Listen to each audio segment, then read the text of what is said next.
So let's take an example. Again, we did introduction to Bode plot yesterday, but we did not do quadratic. And before I get to quadratic, I'll stay with this one for now. H of JW, H of S, doesn't really matter what the expression is written as. Negative 2JW over 1 plus JW over 100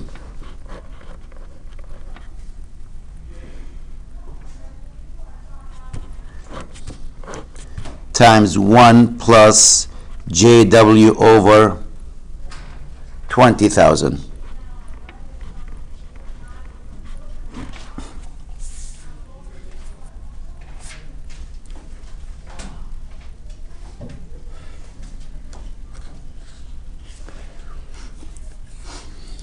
Now let's find the poles and zeros.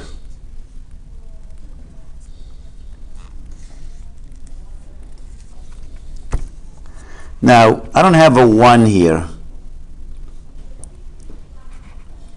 So I could write this expression, negative 2 times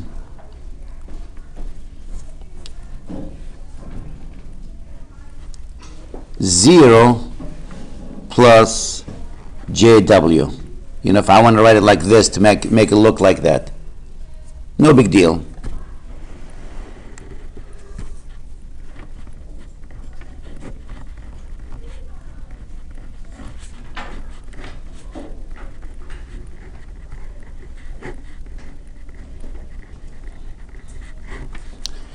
Zeros, we have a 0. Where's my 0? At 0. Poles is the bottom, when we did that last time. We have 1 at 100. And we have 1 at 20,000, once you put in that format.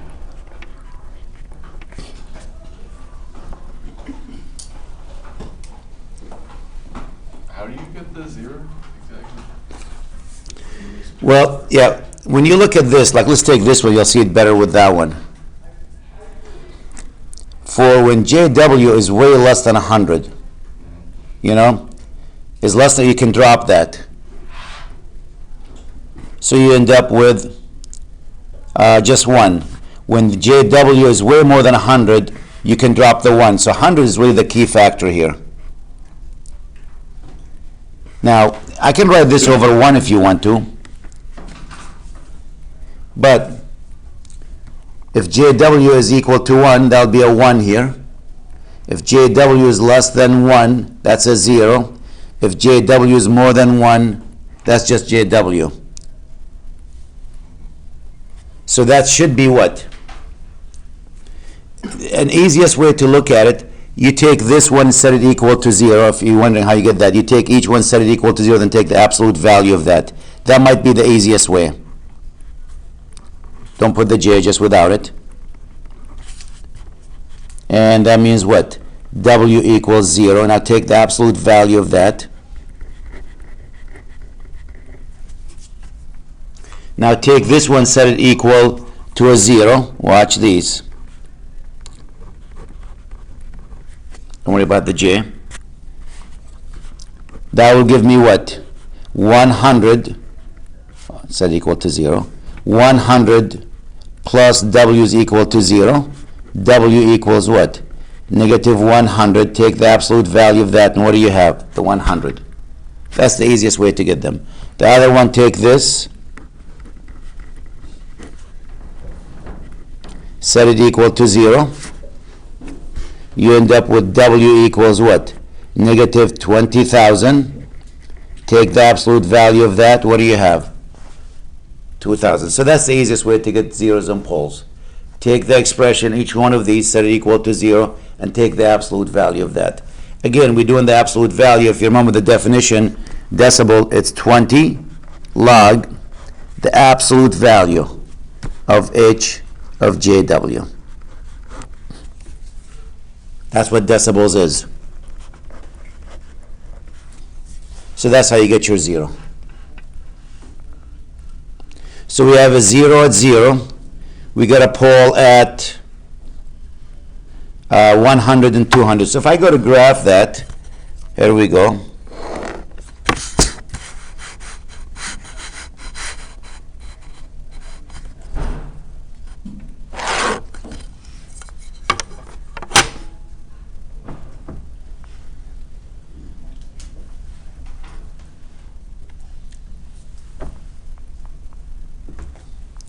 Now let's graph it.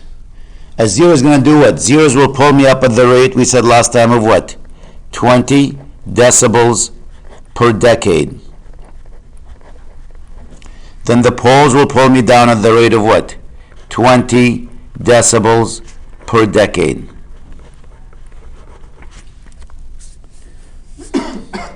So you're coming up from zero. So you're already coming up rising because there's a zero. You're rising at 20 decibels per decade. So this is not the zero. That could be any number. But you're coming up rising, and I don't know what that number is. Like this. 20 decibels per decade. How do you know it's per decade? Oh, we did that last time, a factor of 10. 20 log. For example, if you look at this, when it's 10, right? What's log of 10 there, Chris? 1. 1 times 20? 20, right? Now let's go back and pick a multiple of 10. Decade is 10. So take the 10, multiply it by 10, which is 100, right? So what's log of 100? 2. 2 times 20? 40. It goes up by each multiple of 10, it goes up by 10. In case you missed it, here we go. I'll do it. Clean sheet of paper. I'll let this one equals 10. Absolute value of 10 is 10. That's 20 log of 10. Log of 10 is 1. 20 times 1, that's 20. So if you multiply that by 10, a factor of 10, that becomes 100 here. Log of 100 is 2. If you multiply this by a 10, which is what, 1,000? It becomes 20 log of 1,000. Log of 1,000 is 3. 20 times 3, which is what? 60. So for every factor of 10, you can see the amount is increasing at the rate of what? From 20 to 40 to 60 to 80. So it's increasing at the rate of 20 decibels for a factor of 10 per decade. So that's what that means. For every factor of 10, increase up. So usually when you look at the scale here, this will be W. It will be listed as a factor of 10. It will say 1. Let's say this is the 1 here. It will say 10 here. Then this will be the 100. Then the next one is the 1,000. Then the next one is what? 10,000. Then the next one is what? 100,000. Is that 100 or 10? That's 100,000. So the scale will be like listed as a factor of 10. So for each factor of 10, you're rising at the rate 20. Now here we go. This does not stop here. Notice it keeps going. I'll just go light here. Continue to go. But once you hit the hit, there's a pole, start there. And the pole pulls you at the rate of 20 decibels per decade. So it's going to try to pull you down, like this. So what's going to happen to these two? They will cancel each other and they'll stay flat now till we get the 20,000. This is somewhere here's the 20,000. Now another pole comes in, start to pull you down at the rate of 20 decibels per decade.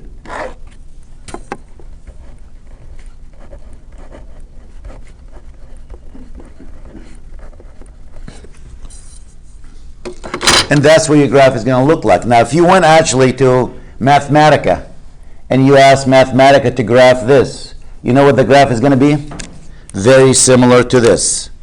It will look something like this. I'll make it in red.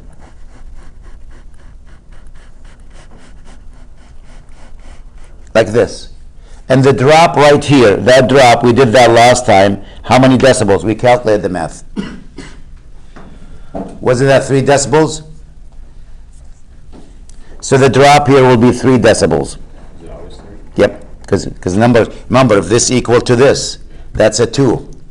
20 log 2. And if you do 20 log 2, I'll give you the square root of 2 here. 20 log the square root of 2 and end up with actually 3 decibels. And this will be 3 decibels. So if I had a program to graph it for me, that's what the graph will look like. If you get your calculator, I see Todd is going to graph it. Go ahead, Todd. You can graph this. You got to graph the magnitude now. You got to be careful with the magnitude. So you're not just graphing this function. You're graphing the 20 log that, the magnitude of that. So you got to take the absolute. How do you find the magnitude of this? It is the square root of the real portion square, the imaginary value square. So if you were to graph this on your calculator, this will look like this.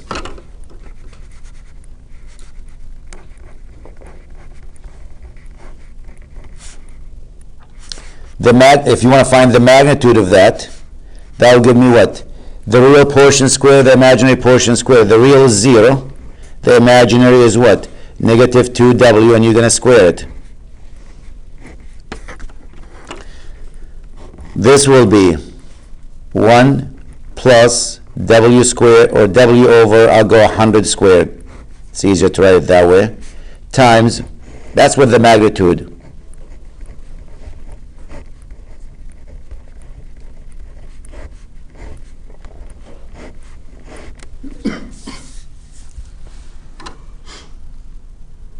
And W would be the X in this case? Correct, yeah.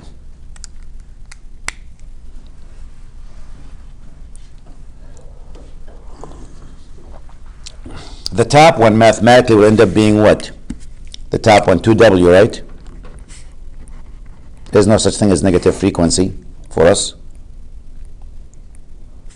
And the bottom will be this.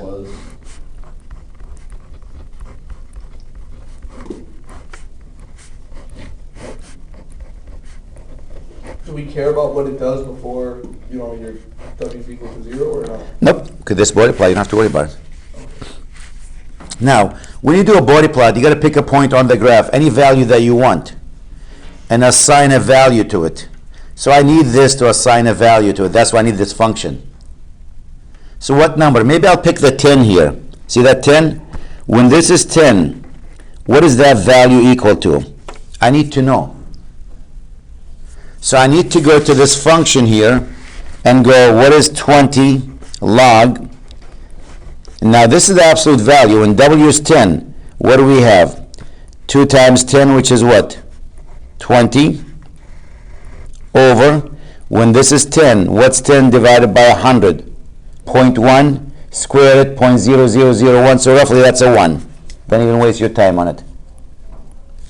Times, when this is 10, 10 over 20,000, really small number, square it, much even smaller, add 1 to its 1.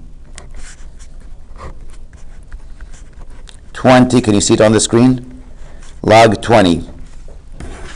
What's 20 log 20?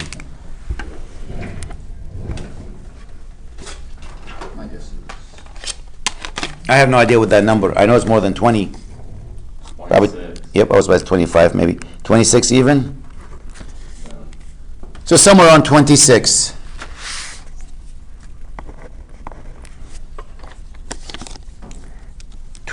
Log of 20. 26.02, well, that's good enough. So you put that number, 1 point on the graph, you have to give a value for it. And the reason for that, if somebody needs to get the expression later, they can get the expression for it from the Bode plot.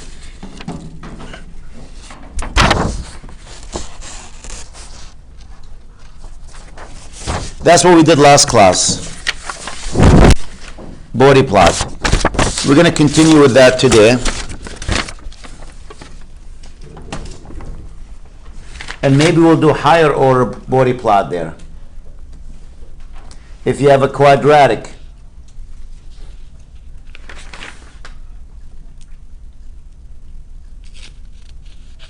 well, let's take an example here.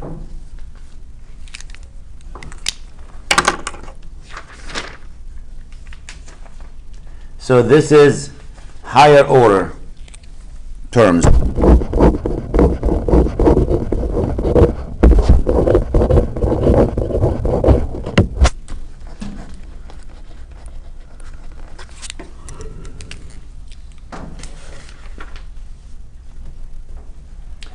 This is when you have an expression.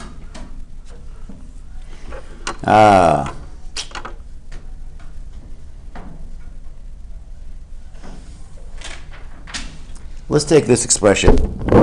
H of S equals 1 plus, let me use some gibberish language, 2 times zeta. I always struggle with zeta. It looks like a snake. Something like this. That's zeta in Greek. I don't know.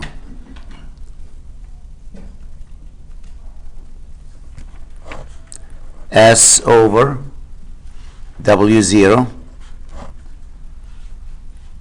plus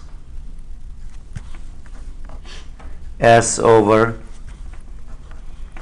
W0 squared. So you have a higher order.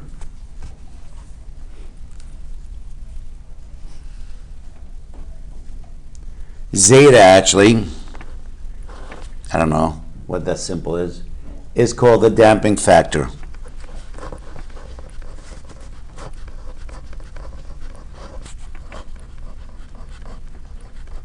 You'll see what that does for us. The higher zeta, the closer to like straight line. For example, if the pole, let's say we have a zero, quadratic zero. Somewhere we have a zero right here. It's a quadratic. So when it's quadratic, you're going to be rising much faster at the rate of 40 decibels instead of 20, because that's squared. 20 for each one. It's like having two in the same spot when you have a square. You having two poles, each one pulls you up by 20, so they're going to be pulling you up by 40. So the graph will look like this normally. And that's where zeta comes in. This will be rising at 40 decibels instead of 20 because you have a quadratic.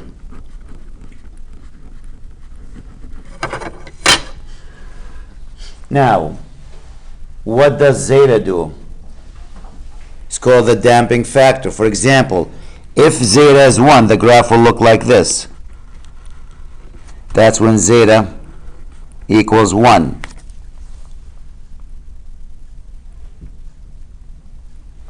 If zeta is 0.5, the graph will look like this. It'll start to dip down a little bit, come back, and goes like this. That's when zeta equals 0.5. You can make any symbol for zeta. I can't graph zeta. I always have a problem with it. If zeta equals 0.25, the graph will look like this. Dips down deeper. That's what they call the damping factor. This is zeta equals 0.25. If zeta is really small, 0.1, the graph will look like this. Every time I do zeta, it looks like different shape. So it depends on the value of zeta that will tell us if it's going to go below that and go up there. If zeta is actually any number less than 1, it's going to dip below that. The closer to 1 it is, like 1 is like this.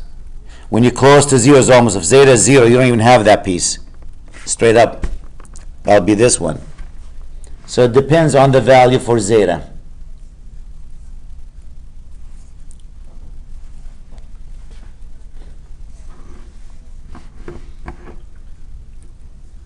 So is that a omega sub naught? Which one? That's just a frequency. So what is this? This is like this value, right? Alpha, whatever you want to call it. That's that little corner right there. So you got to take your expression, write it like that, and see what W is and what zeta is. If you know what that is, then you can actually figure out what the graph is. I'll give you an example in a second, but I want to explain what zeta does. So zeta, by knowing what zeta is, we can see if the graph is going to be this one, if it's going to be this. The smaller the value, like if zeta goes to 0.01, the graph will look like this. You know? If it's 0.01. It dips way down. The smaller zeta, the more down it dips there.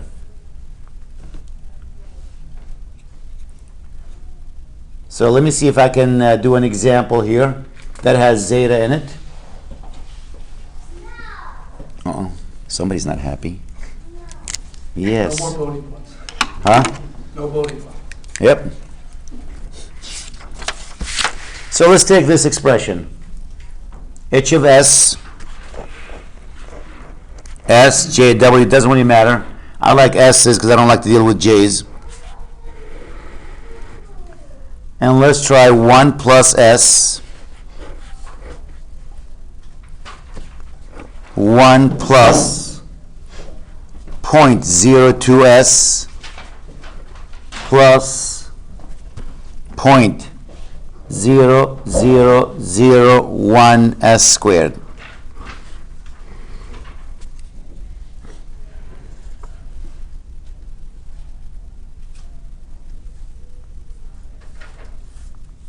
That means I gotta rewrite that.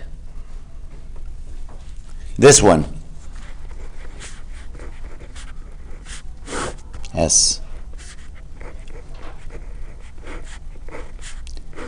I need to write it using this format. Make it look like this. So I'm looking at that one. Can I write the last piece? What? Isn't S over 100 and square it?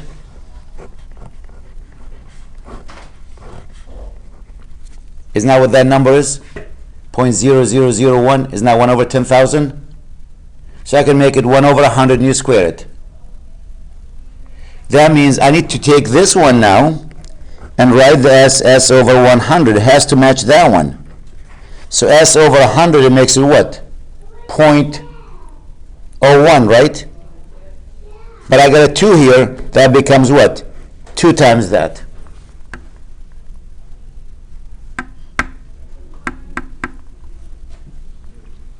Everyone see that? Could we write that whole term as just 1 plus S over 100 squared? Or is that not helpful? I'm saying You mean factor it? perfect square. Well, then you want to find zeta. You know, so see the damping. Yeah, well, you can't. Well, if you did that, actually, what that's helpful for, Chris said, can I write this 1 plus S factor that? Because it's really 1 over 1 S like this, squared. By saying that, you're saying I have 2 poles, because they're in the bottom. 1 or 100, because there's 2 sets of these, right? It means it's 1 plus S over 100 times 1 plus S over 100. So you get 2 poles at 100. That's where the poling of 40 now comes in. So that's what that's helpful for. I like that actually. You said factor that to this. But I also need to know how much is going to dip. Is it going to dip or not? Zeta will let me know that. So this pole here, because that's a quadratic, is going to tell me when you hit that, you're going to pull down at the rate of 40 decibels per decade, not 20, because there are 2 of them, as Chris said. Can I write that as this times that? And there's a pole at 100, there's another pole at 100. So there's 2 of them, and that's why the pole is 40. So that's where it's helpful. But I want to leave it in this format so I know what zeta is. Because when you compare these 2 guys together, this is perfect, this is perfect. That tells me that 2 zeta equals 2, which means what? Zeta equals to 1. That's my zeta now. I don't know.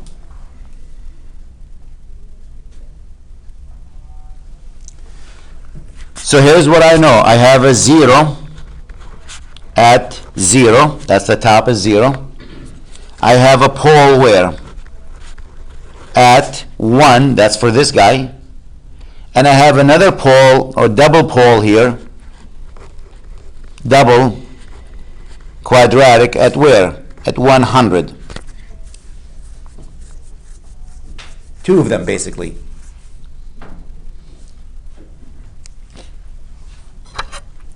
So my graph now will look like this.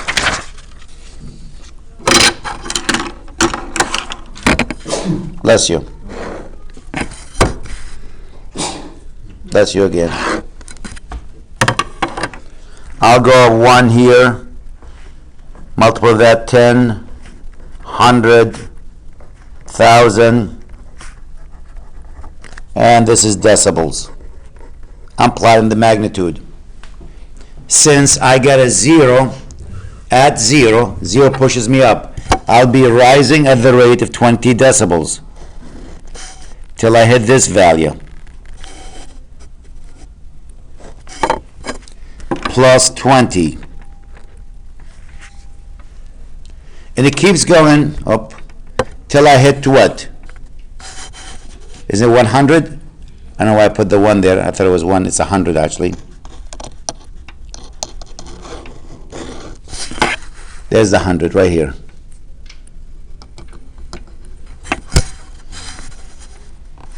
Wasn't it 1? You have one written down. Oh, it is 1. So yep, I said I don't know why I read the 1. I forgot there's 1 here. I only saw the 100 there. So it continues to go. So I'll make a dotted line here. I like to move this class to 12 o'clock. I like 12 o'clock better. So what happens? I get a pole at 1, and the pole pulls me down at what rate? 20. Like this. So what's going to happen to that one? These two are going to cancel each other out. So I'm going to level till I hit the 100. Where's the 100? Right here.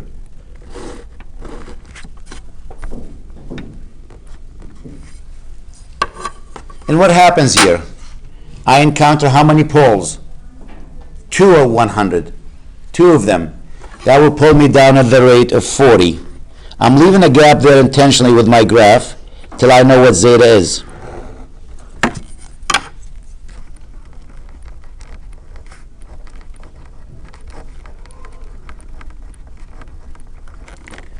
And what is zeta equal to here? Zeta equals to a 1. Notice when I did zeta here, when you had a 0, it pulled you up there with 1. So what will happen, you'll be like a little lump there for zeta equals to 1. If zeta was much smaller than that, looks like a y there. But if zeta was smaller than that, we'll go a little bit higher. If it was 0.5, higher. 0.25, much higher. And so forth. So you have a little bump right there. So if you're trying to read that graph there, at that point you got to be careful. There's going to be a little hump in that one because of zeta. Doesn't look like zeta. I got to change it, make it look like zeta. So that only happens with Quadratic. Figure out that zeta equaled, 1. How did we figure that out? is that just because of the 2s plus? Yeah, when you match it to the other equation there. Let me just fix this one. Oops. When you match it to that equation here, look, this should be 0.02. We got to rewrite them in this format. Yep. So when you do s over 100, that's really 0.01s. So that means I need to multiply that by 2 to make it 0.02s. And this is equal to zeta. Got it. That's the zeta.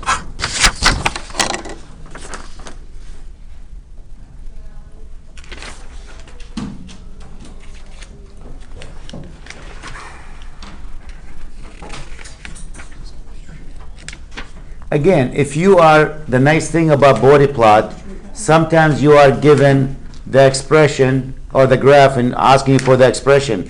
Can you tell me what the expression, what the function is? I'm looking to see if we have anything here in our book in Bode plot at the end where they give you the picture. Nope. Nope. Let me see if I can find. Z. Yes. So at 1, is it going to be also 1, or is it What is it? at 1? Is it also going to be Go ahead. Is it going to be what? damped or no?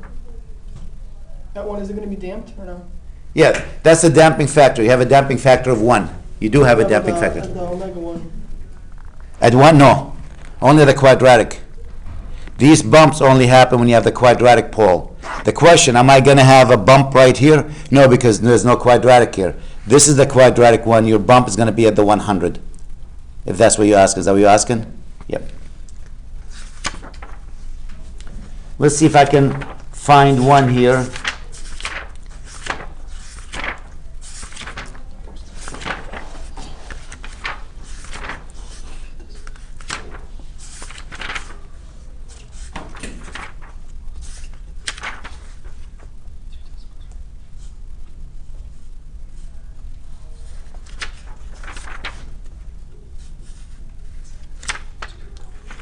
let's take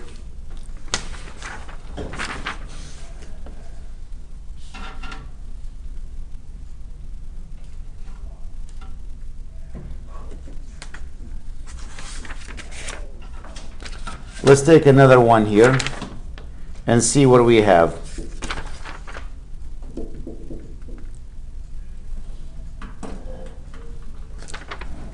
Another damping one.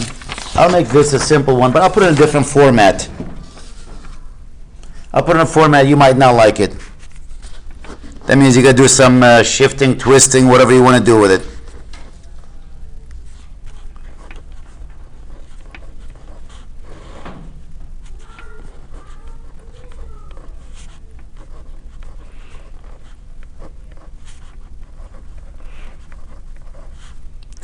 And normally we don't write them like this. So what are you going to do? Because we like to write this, the bottom, we like to write it what? 1 plus 2 zeta, stupid zeta, S over W0 plus S squared over W, oh, I shouldn't say, I'll do it this way. S over W0 squared. I was about to write S squared over W0 squared. I'll just do it like this. That's the format you want to put the bottom in. You have a quadratic. When you have a quadratic, that's the look you're aiming for. So to make that look like this, I go, let me divide every one of these by 2,500.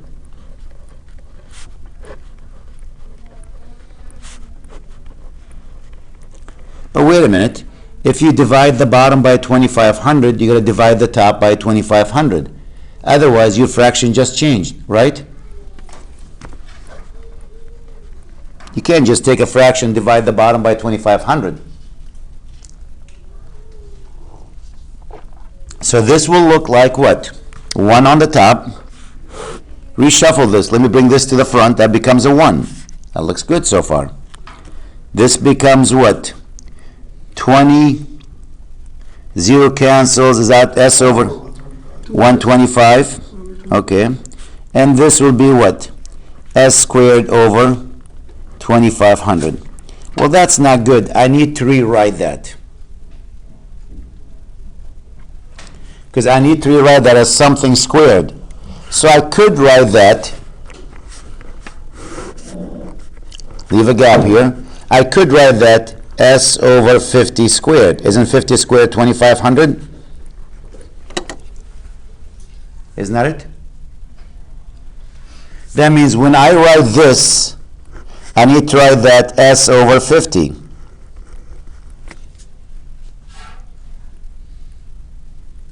But I want to be 125. So what can I do to make sure I don't change my function? What should I do? Multiply this by 1 over what? 2.5. 2.5 is it?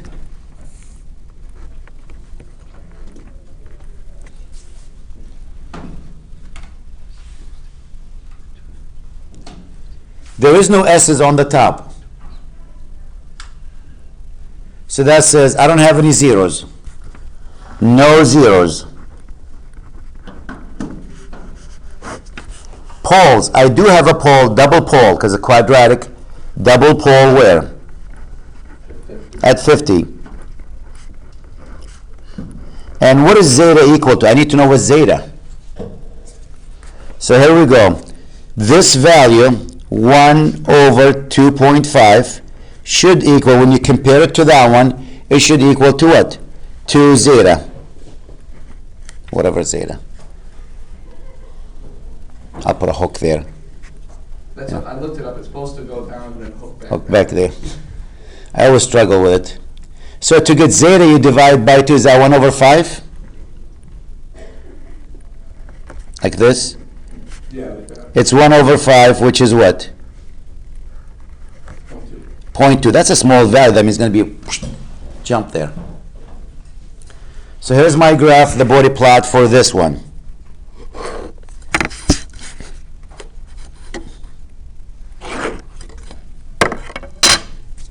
This is the 50. Somewhere here is the 50. That's your pole, double pole. So my graph should come like this. And because zeta is really small, it should be 0. Like this, then it's going to go up a little bit high. It's going to go down at negative 40 decibels per decade. We'll go a little bit higher because zeta is small. The smaller zeta, the higher it's going to rise.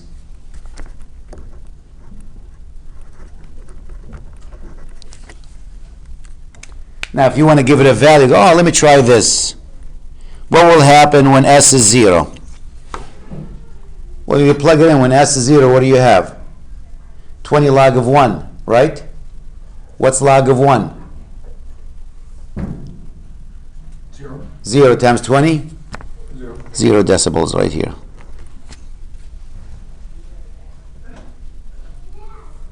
So that's what actually that pole is going to do for me. What do the zeros tell us? Like, because I mean, it seems like it's pretty much always just 0. I mean, like for the other 2 or 3 examples, if the 0 was always just at W equals 0. No, it don't have to be. I'll give you one. I'm glad you asked that one. Chris said your zeros always seems to be at 0. Well, I'll try this. Anyone still writing this? Yeah. Go ahead.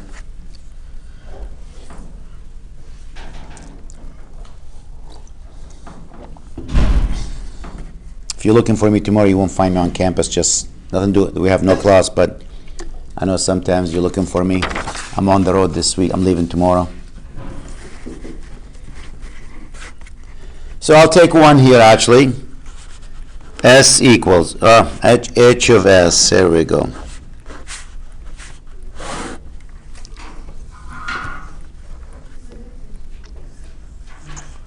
You want to do some twisting to it? Not straightforward? Yes, I like that. Make it real screwed. Yep.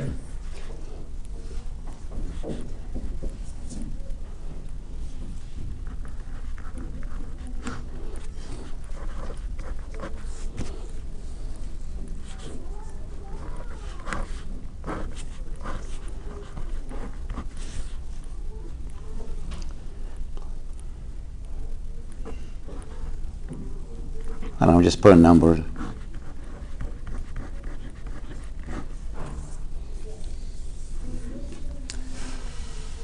You want to put a number in the front here? Pick a number. 6. 12? Beat you to it. 12. Okay. Is that good enough? Should we add more? You want to add more on the top, the bottom? Go ahead. You put like sine function in there? Nope. Nope. Okay. Shot down immediately. So I want to do Bode plot for this. And again, I really want to put them in the right look. It's supposed to be S over, S over. That means to make this one S over, here we go. I want that to be 1 plus S over 10. Right? I want to make this one 1 plus S over 10.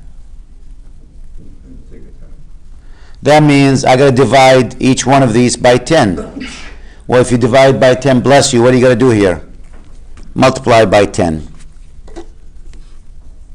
Let's put another one, make it more fun. S plus 1,000.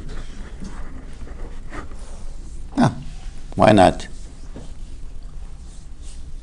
It's a land of make-believe, you know. Now let's take this one. I'm going to make that, I'm leaving a space here again, divide everything by 500, this becomes what? S over 500, that means I got to multiply it by 500 to make sure it stays the same. 500 times 1, you get 500. 500 times this, you end up with S. Everyone see what I'm doing here with the math? This one, let me take 1,000 out.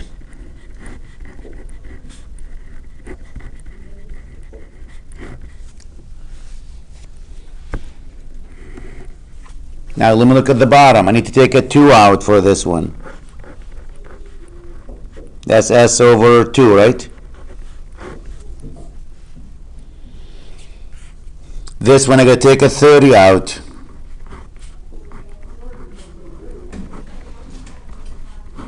That's an S, looks like a 5. And this one should be 100, 1 plus s over 100.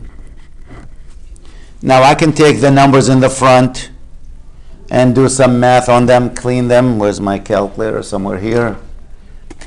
On the top I have 12 times 10 times 500 times 1,000. Divided by 2, divided by 30, divided by 100.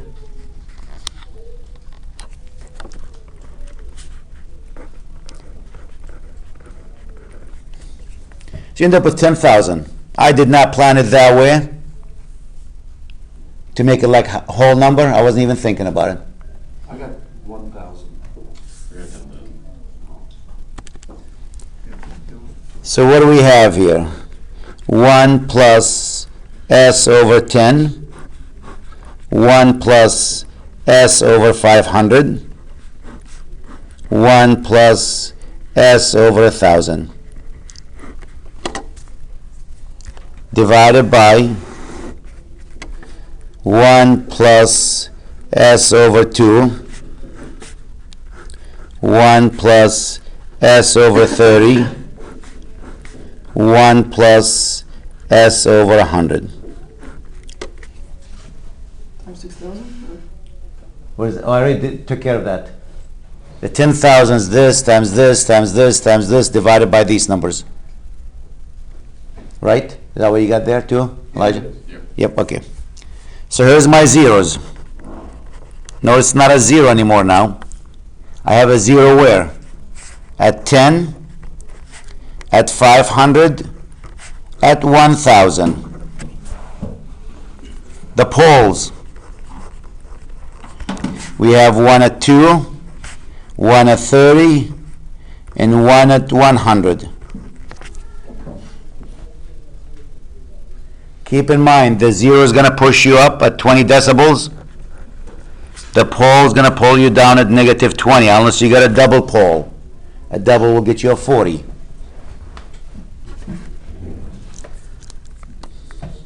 So if this was squared here, then there'll be 2 of these, and that's why it's double, you know. So let's look at the Bode plot. I need this, that's all I need, poles and zeros.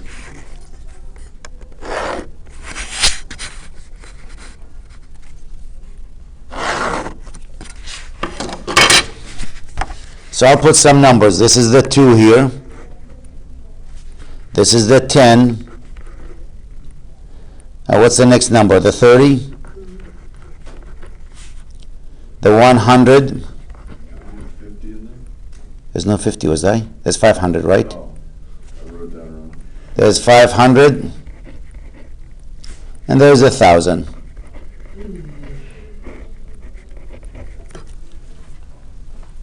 You're going to start flat. This is the 2. We're not sure where we're going to start from. We're going to start flat. I'll do a red color. We'll figure what that number is. And the first thing I encounter at 2 is a pole, right? So the pole is going to pull me down at the rate of 20 decibel per decade. 20. And again, I'm not sure if it's going to go below that. This line, it does not mean anything. That doesn't mean 0. A lot of people think that's 0. That's nothing. So it could be steep like this, could be not steep, I don't know. I could make it less steeper like this. Till I hit the 10. That's a negative 20. What happens when I get to the 10? Levels out. A 0 is going to level because they cancel each other out.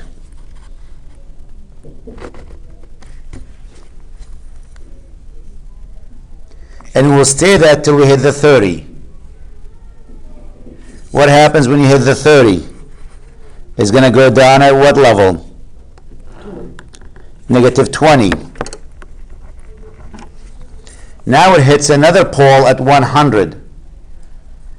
So now instead of coming down negative 20, you're pulling down with 20. Now you pull down with 20 more. What's going to happen? Steeper, negative 40.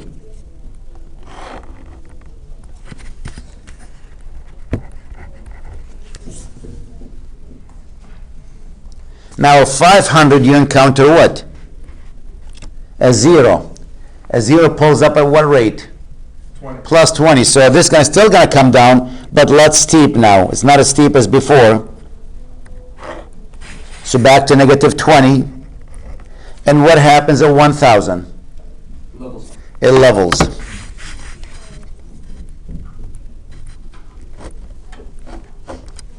That's what my graph looks like. Again, I need to give them a value there. Let's say put a 1 here and find the value at 1. What's that value? I gotta go through my math here. And I can go this and plug it into this. Might be easier, the math-wise. So it's going to be 20 log the absolute value. When S is 1, this will be 12 times 1 plus 10, 11 times 1 plus 500, 501 times 1,001 over 3 times 31 times 101.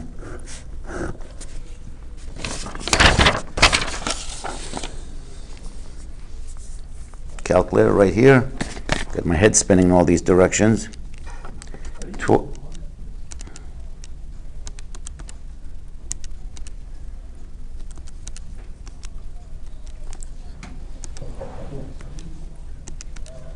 You take out log. I'll take the log of it. Second catalog log. I came up with 80.5 if I push the right button. 80.48, you know? So that's the number I'm going to give you, or the person will give you.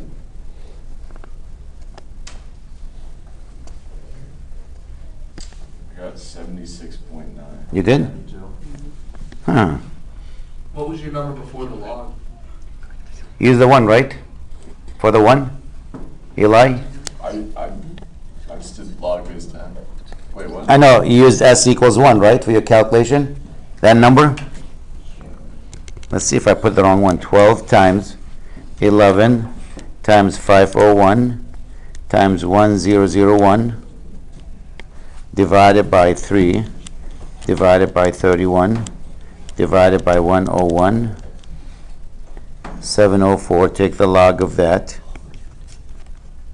3.84. Oh yeah, times 20. 76.96, is that what you got? Yeah. Yep. So 76 point, I don't know where I came up with the 80. I must have pushed one wrong button. 76.96, what was it, 77?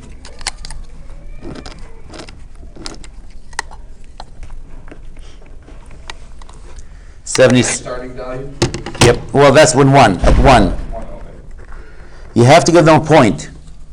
You could use the 0 if you want to, but you have to mark it on the tape there. What did you use? When it's 1, I get that number. When 0, whatever. Because the reason for that, now here we go. Let's say you were late to the class. You come in today, and you go, oh, what is that? I go, Bode plot for a function. What was the function? Oh, it's somewhere in my notes. Well, I don't want to look through my notes. I don't want to. Can I find that? Absolutely. Here's what I know. It looks like you get a pole at S equals to 2, right? So here's my function. I got S plus 2 in the bottom. Then it leveled. Why did it level? 0. 0 where? S plus 10. At 10.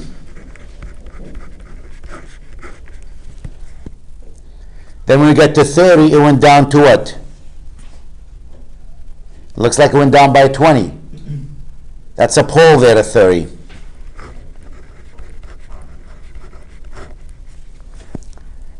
Then it went down again at 100. Oh, there's another one at 100.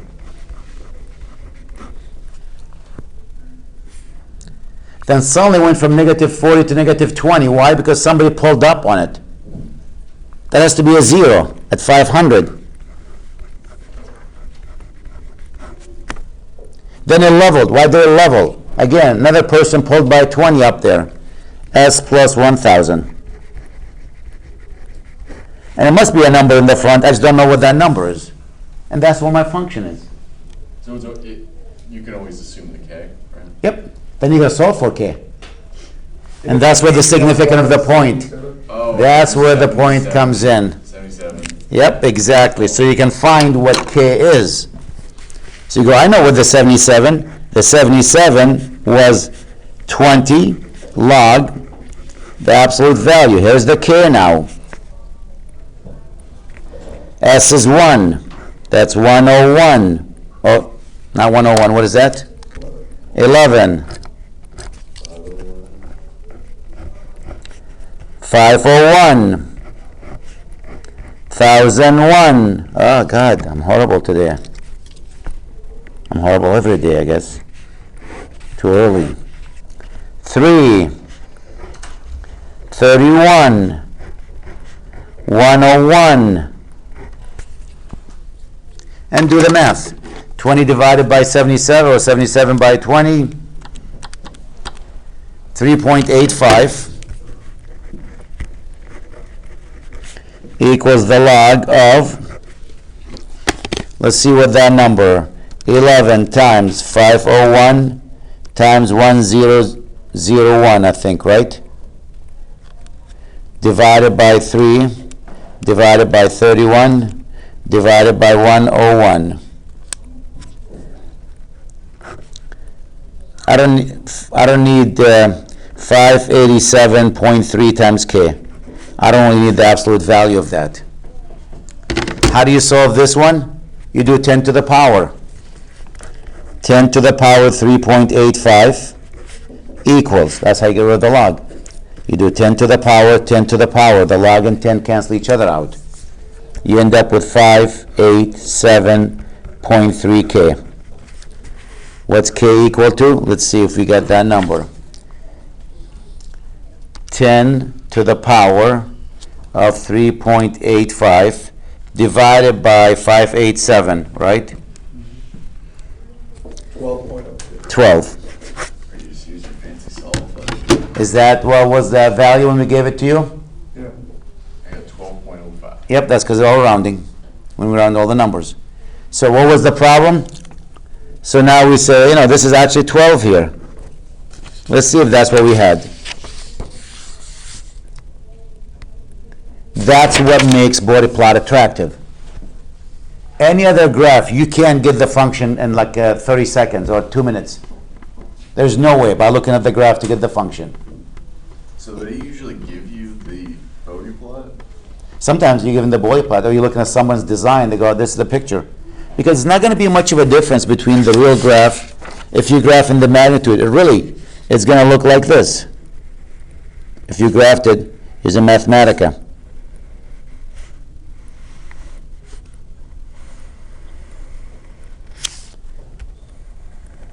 That's what the graph is going to look like. Nice smooth curve. The 3 dBs, just 3 dB, 3 dB, 3 dB, 3 dB, 3 dB, 3 dB. That's where your graph is going to be. So instead of graphing that, not knowing any of these, you do the Bode plot, and we said that's the engineering way of graphing a function.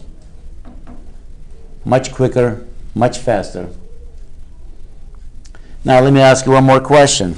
I went through the math here, and I wrote these like this, S over this. Do you really have to do that to get your poles and zeros? No, it's right here. 10, 500, 1,000. So what's the point of putting it over? Because that's what the book been making it look like this, because when we did the approximation, it's less than 10 to make sure this is not worth anything, this is worth adding, not adding. But you can look at it, that's it, you gotta take the absolute value, the 2, the 30, and the 100. That's your poles. Okay. So you don't have to go through the math and do it, but that's how they were doing it this way. I wanted to stay with that pattern just to show you, but you could have went to it from here. Normally that's what I do. I just try to make the book happy, Because when you look in your book, if you ever look at it, I don't know if you look at it or not, but if you do look at it, you might see in this book write them this way. Not every book does them. Some books will leave them that way. So if it was S. S or J, W. Well, if it was S minus 30, it would just be, on the bottom, it would still be a full of 30. Well, you're really not supposed to use the minus 30. Why? Because now we're saying if the frequency is less than negative 30. The only reason we start looking at this, we're saying what will happen when S is less than that number. So how are you going to be less than negative 30 on a frequency? Well, Negative. no, I'm just saying, like, if the function actually had an S minus 30, or is that just not a thing that would happen? No, it shouldn't be there. Yeah. For the math purpose, yes. For math, we can do anything. Like you get $10 and you want to buy milk at $3.75 a gallon. For math, we go okay. $10 divided by $3.75. You can get 2.6666 gallons of milk. Yeah, good luck. Go into Stop and Shop and say, I need 2.666 gallon milk. Let me open one, pour out a third somewhere there in the trash, so I can get my 2.66. So the math says, yeah, you can do that. But reality kicks in and goes, no, you can't do that. So your frequency, these numbers should not really be negative because you're dealing with the frequency. You know, can't have a negative frequency when you go to the lab.